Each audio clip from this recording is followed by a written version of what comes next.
America और Israel के रिश्तों में खटास की खबरें तो लगातार आती रहती थीं, लेकिन अब इन खबरों में पुष्टि होती हुई भी दिख रही है। दरअसल हो क्या रहा है, लेबनान में इजराइल जो कुछ कर रहा है उससे ईरान बहुत ज्यादा खफा है और ईरान ने धमकी दे दी है अमेरिका को कि अगर इजराइल ऐसा कुछ करता रहा तो हम आपसे बातचीत नहीं करेंगे, बातचीत पूरी रद्द कर देंगे। इस बात से ट्रंप नाराज हो गए। उन्होंने नेतन्याहू को फोन किया और काफी तगड़ी फटकार लगाई है। ट्रंप ने गुस्से में क्या कुछ कहा है, जो मीडिया में बहुत सारा दावा किया जा रहा है उनकी बात को लेकर।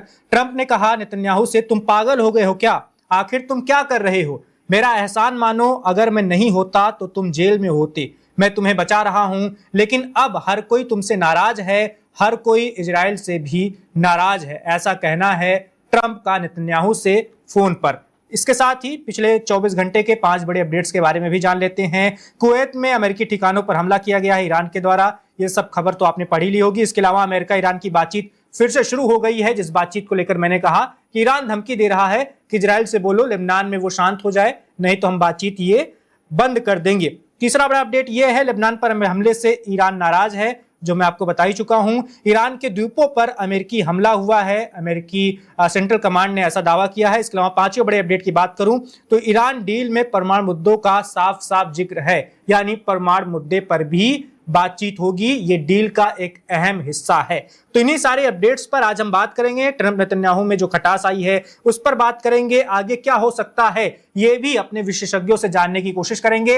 हमारे साथ तर्कश में आज 2 बेहद खास मेहमान ज्वाइन कर रहे हैं। हमारे साथ जुड़ रहे हैं कर्नल संजीत सिरोही सर, जो रक्षा विशेषज्ञ हैं। इसके साथ ही group captain U K Devnath sir भी हमारे साथ ज्वाइन कर रहे हैं। आप दोनों मेहमानों को वन इंडिया के दर्शक लगातार देखते आ रहे हैं। सबसे पहले सिरोही सर के पास चलते हैं। सिरोही सर, ट्रंप और नेतन्याहू में ये क्या हो रहा है? तू मैमे की खबरें हैं, लड़ाई की खबरें हैं। देखिए वैभव जी, पहले तो मैं आपका बहुत बहुत धन्यवाद देता हूं। जय हिंद। आप अपने चैनल पे मुझे आमंत्रित किया और एक खास मुद्दे के ऊपर जो कि पूरी दुनिया में आज जो है काफी चर्चा है कि बेंजामिन नेतन्याहू और डोनाल्ड ट्रंप साहब के बीच में काफी हीटेड एक्सचेंज हुआ है।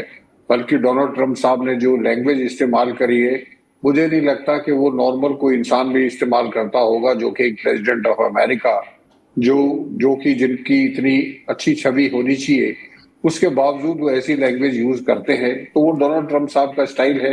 अब वो अच्छा है बुरा है वो उनकी प्रॉब्लम है।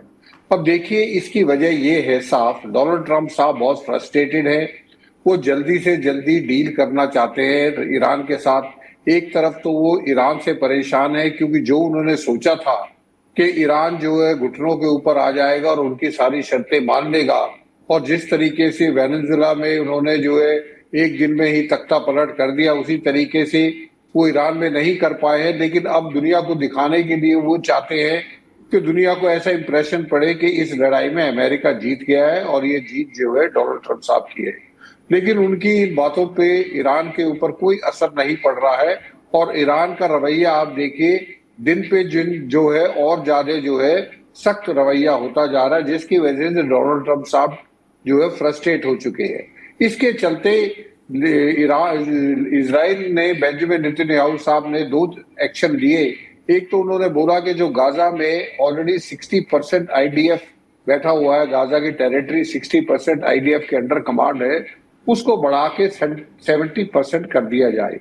दूसरा उन्होंने जो है लिटानी रिवर की तरफ बढ़ना शुरू किया और अब तो खबरें ये है कि लिटानी रिवर को भी पार करके जहरीना रिवर जो ऊपर है उसकी तरफ बढ़ रहे हैं और बैरूत के ऊपर भी खतरा है, जिसकी वजह से ईरान ने जो है धमकी दी है अमेरिका को कि अगर लेबनान के ऑपरेशंस को नहीं रोका गया तो इस सीजफायर का कोई मतलब नहीं है और कोई भी सीजफायर या कोई भी डील होती है उसमें जो है गाजा का और लेबनान का भी जिक्र होना चाहिए। जो ओवरऑल होलिस्टिक जो है सीजफायर होनी चाहिए और बातचीत होनी चाहिए। ये नहीं है कि आप यूएस और ईरान की बातचीत हो और हिजबुल्लाह के ऊपर इजराइल इसी तरीके से हमला करता रहे। तो ये जो है मेन कारण है जिसकी वजह से डोनाल्ड ट्रंप साहब और बेंजामिन नेतन्याहू में तू मैं हुई है। जी बिल्कुल, देवनाथ सर के पास चलते हैं। देवनाथ सर, कल भी आपसे इस विषय पर बात हुई थी कि अमेरिका और इजराइल के बीच सब कुछ ठीक नहीं चल रहा लेबनान वाले मामले को लेकर, लेकिन ये तो बहुत आगे की बात बढ़ गई है। अब अगर ऐसा कुछ हुआ है दोनों नेताओं की आपसी बातचीत में तो, और दूसरा अभी सिरोही सर बता रहे थे ट्रंप बहुत जल्दबाजी में दिख रहे हैं। इस जल्दबाजी की वजह आपको क्या नजर आ रही है? उनको तुरंत देखो क्यों डील चाहिए? हाँ देखो, वह पहली बात तो ये है कि Netanyahu fire and forget tricks का इस्तेमाल करते हैं। वो अक्सर दुनिया के दूसरे देशों के नेताओं को कुछ अपशब्द कह देते हैं और फिर अगले 24-48 घंटे में भूल जाते हैं और 72 के घंटे के बाद वो फिर से उस देश के साथ या उस देश के नेता के साथ फिर से कहने लगते हैं कि he is my best friend. जहां तक इजराइल की बात है, डोनाल्ड ट्रंप जो हैं जानते हैं कि अमेरिका किसी भी तरह से इजराइल का साथ नहीं छोड़ सकता। इजराइल के साथ खून माफ। डोनाल्ड ट्रंप को ये भी मालूम है कि इजराइल अमेरिका का एकमात्र पार्टनर है पश्चिम एशिया में, जो कि हमेशा सॉलिडली अमेरिकन इंटरेस्ट की देखभाल करेगा जितने गल्फ कंट्रीज हैं या पश्चिम एशिया में। एक हम तो फौज में हैं, कर्नल सिरोही हैं, हम लोग तो हंसते थे हमारे ट्रेनिंग के दिनों में कि अमेरिका सोचता है कि इजराइल पश्चिम एशिया में एक अनसिंकेबल एयरक्राफ्ट कैरियर है जिसे कभी नहीं डुबाया जा सकता और जिसका इस्तेमाल करके अमेरिका पूरे भूमध्य सागर पर, लाल सागर पर, सुएज कैनाल पर, पश्चिम एशिया और गल्फ कंट्रीज और पर्शियन गल्फ तक अपना इन्फ्लुएंस रख सकता है।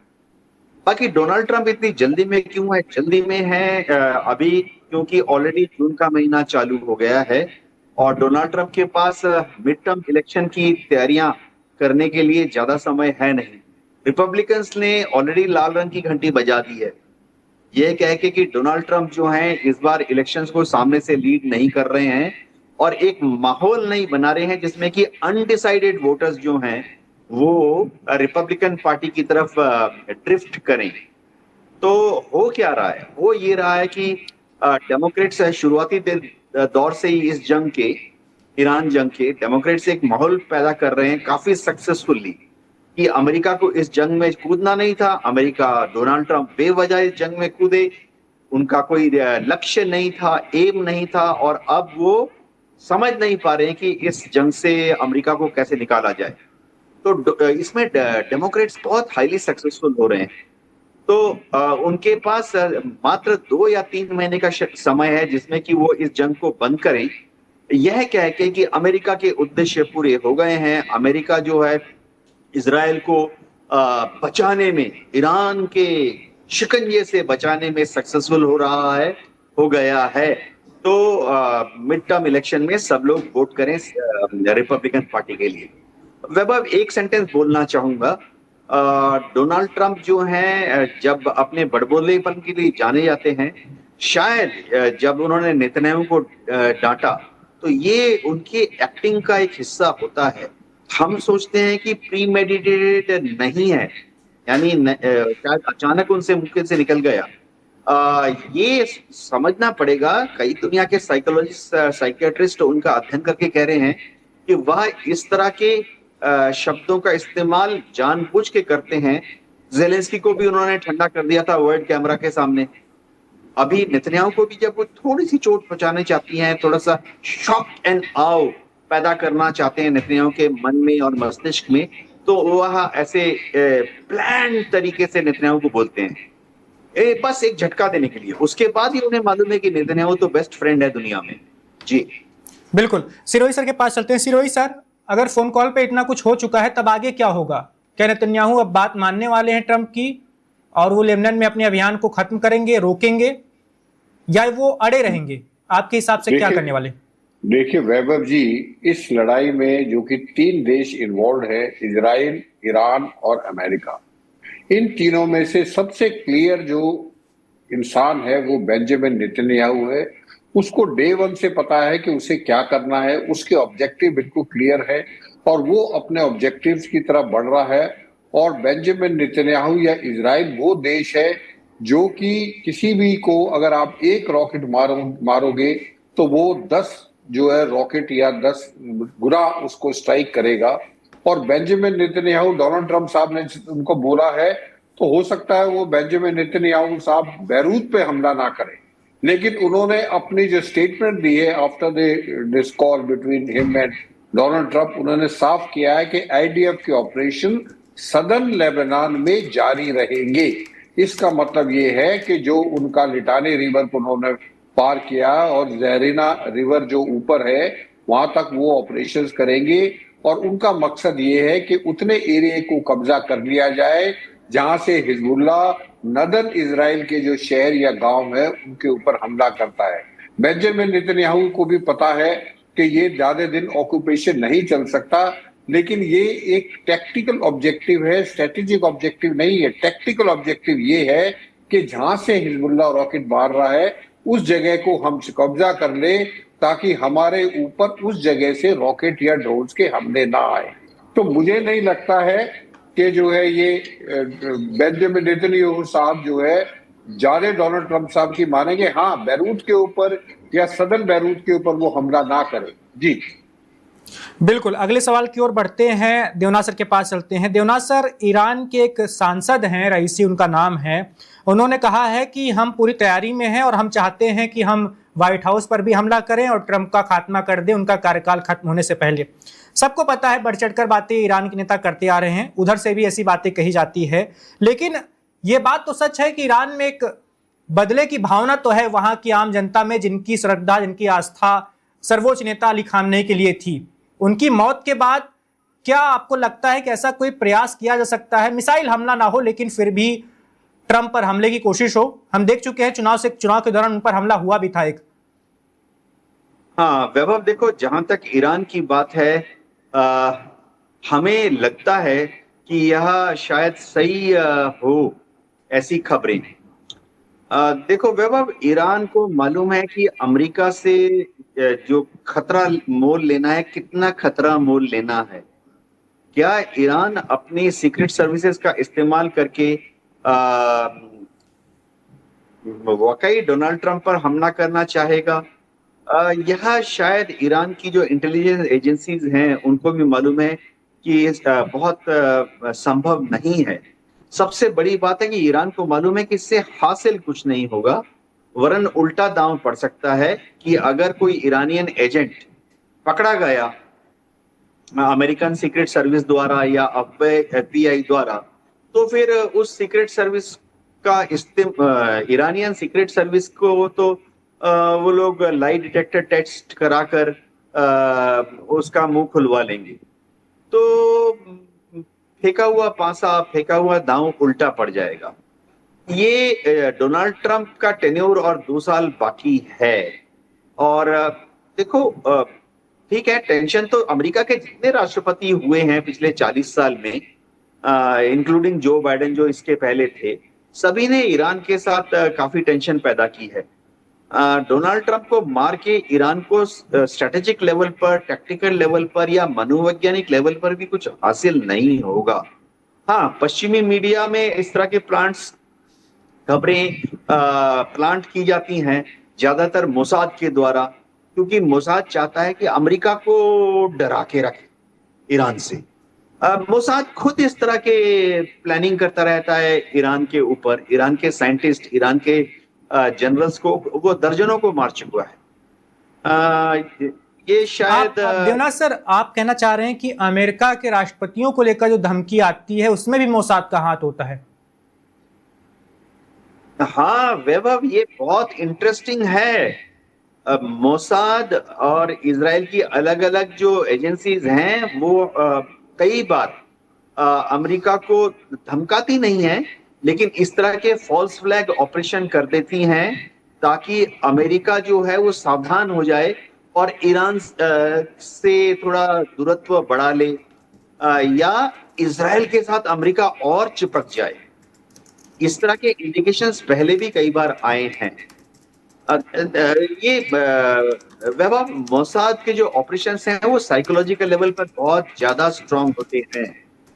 वो जब अमेरिका के साथ डील करते हैं, उनको मालूम है कि अमेरिका में एक नेचुरल टेंडेंसी है, इनहेरेंट वीकनेस है, क्या कि वो इजराइल को जिंदा रखना चाहते हैं किसी भी कीमत पर।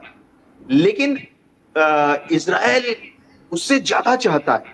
अगर अमेरिका उनको $3.5 बिलियन के अस्त्र शस्त्र देता है तो इजराइल को और ज्यादा चाहिए।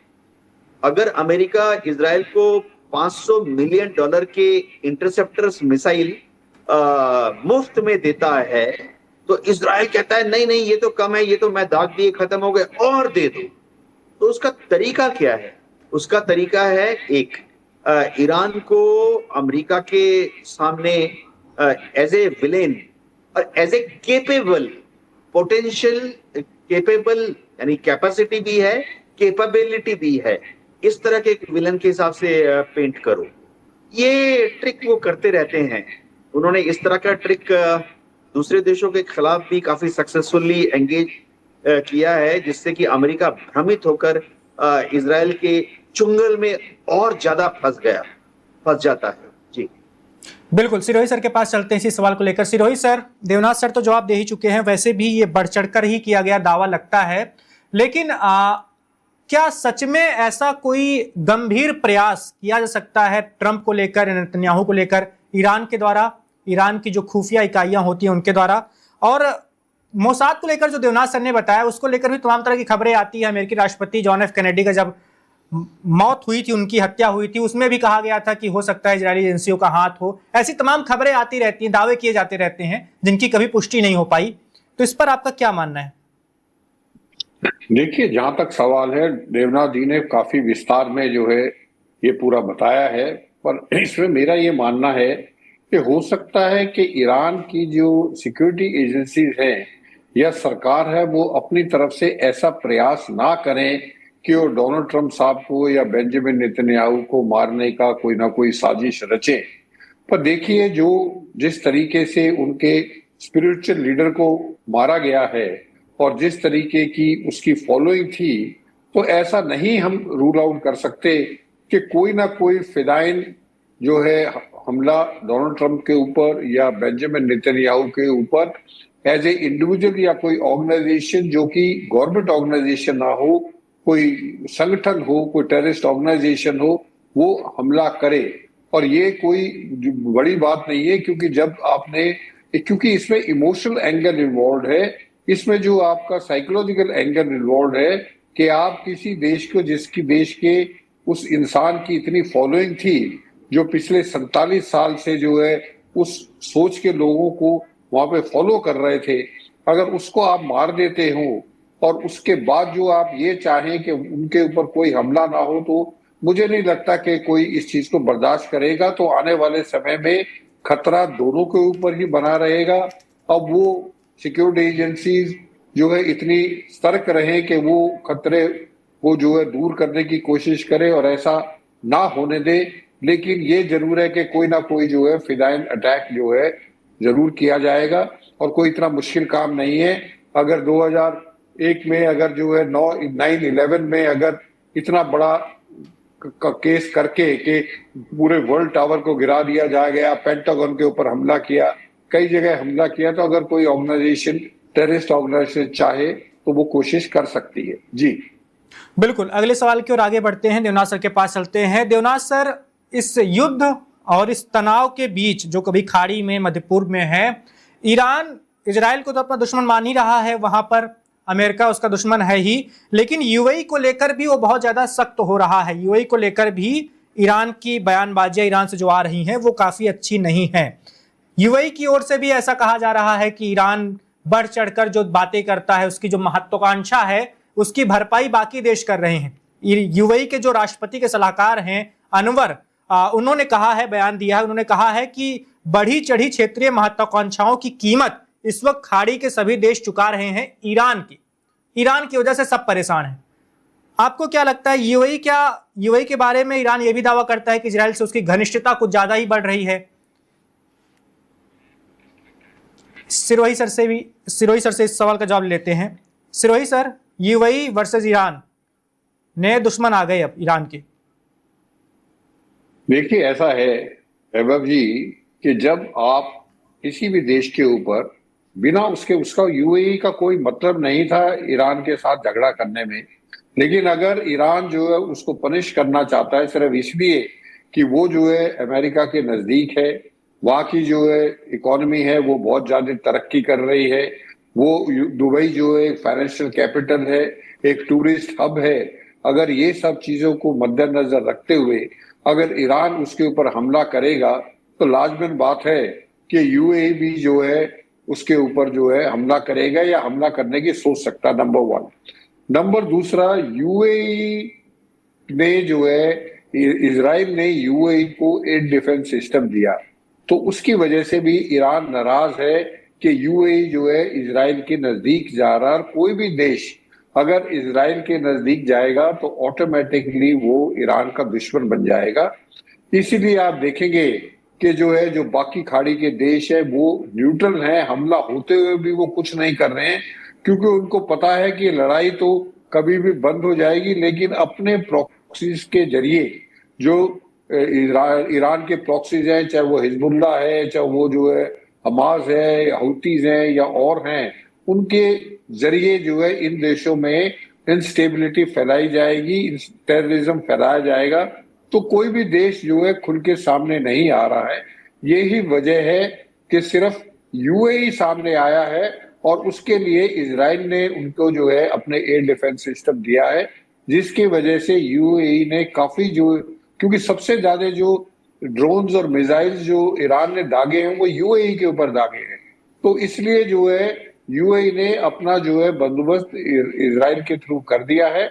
तो मुझे लगता है आने वाले समय में ईरान के और यूएई के संबंध और खराब हो सकते हैं। जी बिल्कुल। सिरोही सर, आईआरजीसी की ओर से एक बड़ा बयान सामने आया है। आईआरजीसी के प्रवक्ता ने कहा है कि अगर इस बार दुश्मन लौटा तो इस बार हमारे जवाब देने का तरीका अलग होगा, उसका स्वरूप अलग होगा। उन्होंने ये भी कहा है कि ये जो जंग हुई थी, इस जंग से हमने बहुत अच्छा अनुभव हासिल किया है और हमें अब दुश्मन के बारे में और ज्यादा जानकारी है।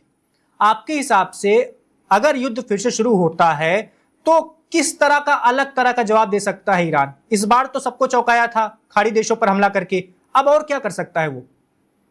देखिए, वो जो है इसको और एक्सपेंड कर सकता है।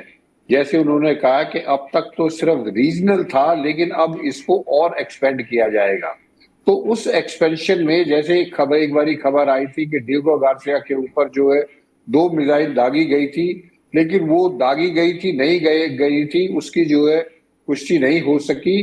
तो मेरे को लगता है ईरान को अब जो है ये पता लग गया है और ईरान ने ये साबित कर दिया कि आपकी कितनी भी ताकतवर मिलिट्रीली, आप मिलिटरीली कितने भी ताकतवर हो, टेक्नोलॉजिकली कितने भी ताकतवर हो, ईरान ने साबित कर दिया है कि एसिमेट्रिकल वॉरफेयर के जरिए आप दुश्मन को कितना भी ताकतवर हो दुश्मन।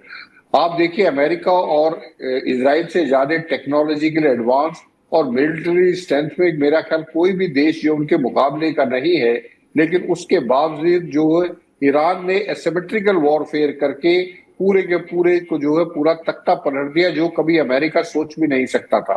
तो मुझे लगता है कि आने वाले समय में हो सकता है कि इस बीच में या उससे पहले उनके पास ऐसी मिसाइलें हों जिनकी रेंज और ज्यादा हो, जिससे जो यूएस के एयर बेसिस और आगे तक है, यूरोप में भी यूएस के एयर बेसिस है, हो सकता है कि इनका अगर मिसाइल उनके पास ऐसी है जिनकी इतनी लंबी रेंज है तो वहां तक भी हमला किया जा सकता है।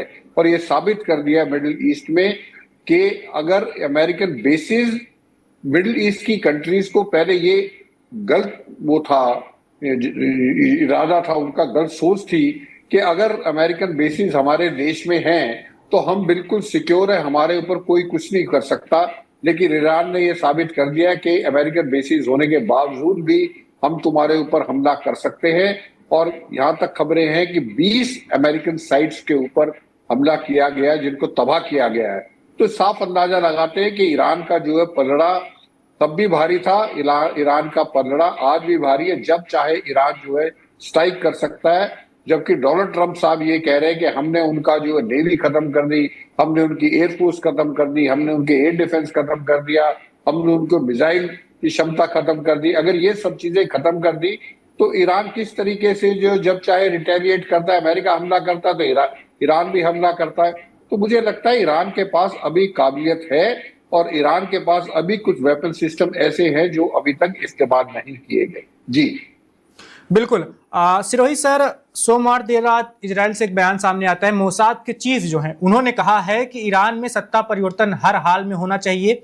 उन्होंने कहा है कि उनका पहले भी मानना था, उनका आज भी मानना है कि ईरान में शासन परिवर्तन एक संभव और हासिल किया जा सकने वाला लक्ष्य है। मतलब एक ऐसा लक्ष्य है जिसे हम हासिल कर सकते हैं, क्यों नहीं कर पा रहे अभी तक?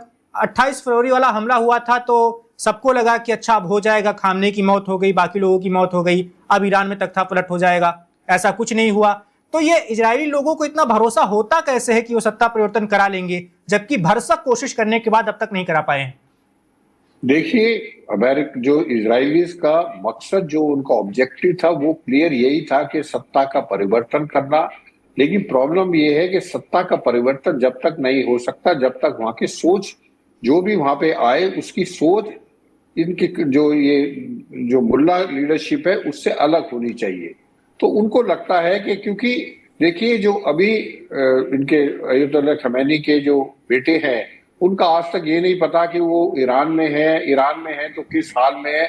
जिस दिन उनके डिजिटल सिग्नेचर मिल गए, किसी तरह मिल गए, तो इजराइल उसको नहीं छोड़ेगा, इसमें कोई दो राय नहीं है। और देखिए आप, इनके जितनी लीडरशिप थी, 40 लीडर्स तो इनके, चाहे वो इनके गवर्नमेंट के लीडर्स थे या IRGC के लीडर्स के, सबको जो है 40 को पहले 2-3 दिन में ही खत्म कर दिया, तो उसके बाद धीरे धीरे करके सबको कर दिया। तो इजराइल का ये बिल्कुल, और इजराइल बिल्कुल क्लियर है, हमास की उन्होंने सारी लीडरशिप खत्म कर दी, हिजबुल्लाह की सारी लीडरशिप कर दी, ईरान की लीडरशिप कर दी। ये तो उनका ये मानना है कि ये जो है हो सकता कामयाब, क्योंकि अगर जब तक आप रजीम चेंज नहीं करेंगे, जब तक वहां के लीडर्स की, वहां की जो सरकार है उनकी सोच नहीं बदलेंगे, इजराइल के ऊपर खतरा हमेशा ही मंडराता रहेगा। और इजराइल इस खतरे को जल्दी से जल्दी दूर करना चाहता है हर कीमत पे। जी बिल्कुल, लेकिन सर ये खतरा दूर करने की कोशिश तो कर ही चुके हैं एक बार।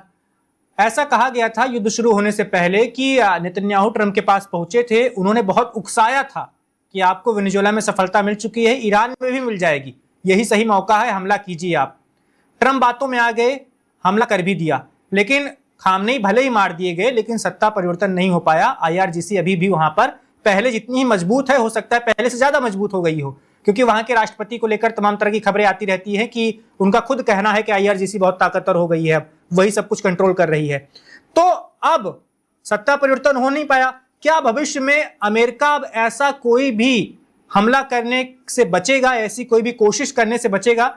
ये आखिरी प्रयास था, बड़ा प्रयास। देखिए, जहां तक आप सत्ता परिवर्तन की बात करते हैं, एक चीज वैभव जी आपको समझनी चाहिए, मैं फौज में हूं, मुझे पता है कि आप सत्ता परिवर्तन करना है या आपने किसी देश के अंदर कुछ भी परिवर्तन करना है, तो आपको बूट्स ऑन ग्राउंड करना पड़ेगा, आपको अपनी फौज को वहां पे उतारना पड़ेगा। और वो जो, जब तक आप फौज नहीं उतारेंगे तब तक आप कितने भी हजारों आप स्ट्राइक करते रहे, हजारों मिसाइल मारते रहे, तब तक आप उस देश को जो है सत्ता का परिवर्तन नहीं कर सकते। तो इजराइल अपनी तरफ से, इजराइल ने कोशिश की थी कि अमेरिका को इसमें इन्वॉल्व करे, इसलिए आपकी जो खबर है बिल्कुल सही है, दुरुस्त है। बेंजामिन नेतन्याहू साहब ने मैनिपुलेट करके डोनाल्ड ट्रंप साहब को उकसाया और उनको ये लड्डू दिखाया कि जिस तरीके से आपने वेनेजुएला में सत्ता पर परिवर्तन कर दिया, आप इसी तरीके से ईरान में भी कर सकते हैं। क्योंकि ईरान में हमले से 2 महीने पहले बहुत प्रोटेस्ट हो रहे थे और इंटेलिजेंस एजेंसीज को, जो मोसाद को या इजराइल की intelligence agencies, American intelligence agencies को ये लगा कि जैसे ही हम अयतुल्लाह खमैनी को मार देंगे, उसके बाद लोग सड़क पे आ जाएंगे और वो सड़क पे आके जो है सत्ता का परिवर्तन होगा और हम अपनी मर्जी का जो है वहां पे लीडर या वहां पे जो है प्रेसिडेंट या प्राइम मिनिस्टर वहां पे बिठा देंगे। वो हो नहीं पाया, पब्लिक ने जो है उनका साथ नहीं दिया, इसकी वजह से पूरा का पूरा प्लान फेल हो गया। लेकिन इजराइल का अभी भी मकसद वही है कि किसी ना किसी तरीके से वो मुश्तबा को ढूंढ के उसको मारे, उसके बाद तीसरा आए उसको मारे, जब तक मारते रहे। जिस तरीके से हमास को खत्म करा, हिजबुल्लाह को खत्म करा, उसी तरीके से ईरान की लीडरशिप को बिल्कुल तबाह कर दे। उसके बाद शायद उनको उम्मीद है कि परिवर्तन हो जाएगा। उनकी इंटेलिजेंस एजेंसी को ने ये बताया हुआ कि हो सकता है। जी बिल्कुल। आखिरी सवाल है, उसकी ओर आगे बढ़ते हैं। आखिरी सवाल ये है सिरोही सर की डील पर आते हैं, जो डील हो सकती है अमेरिका और ईरान के बीच में। ट्रंप बार बार कह रहे हैं कि परमाणु मुद्दे पर हम बात कर रहे हैं, दोनों उस पर सहमत होंगे, लेकिन क्या आपको लगता है कि यूरेनियम वाला जो मामला है उस पर ईरान कभी राजी होगा? वो परमाणु की चाहत अपनी छोड़ेगा? बिल्कुल नहीं छोड़ेगा, क्योंकि ईरान को ये पता लग गया है कि पिछले साल 12 दिन की लड़ाई हुई, तो उसके बाद जो है ईरान ने, अमेरिका ने हमला किया, ईरान ने भी एक टोकन हमला किया, उसके बाद डोनाल्ड ट्रंप साहब ने सीज फायर कर दी, ईरान ने भी सीज फायर कर दी। लेकिन उस समय ईरान को ये पता लग गया था कि आने वाले समय में अगर ईरान को, देश को एज ए नेशन उसको सरवाइव करना है अमेरिका के अगेंस्ट या इजराइल के अगेंस्ट, उसके पास जो है परमाणु बम होना जरूरी है।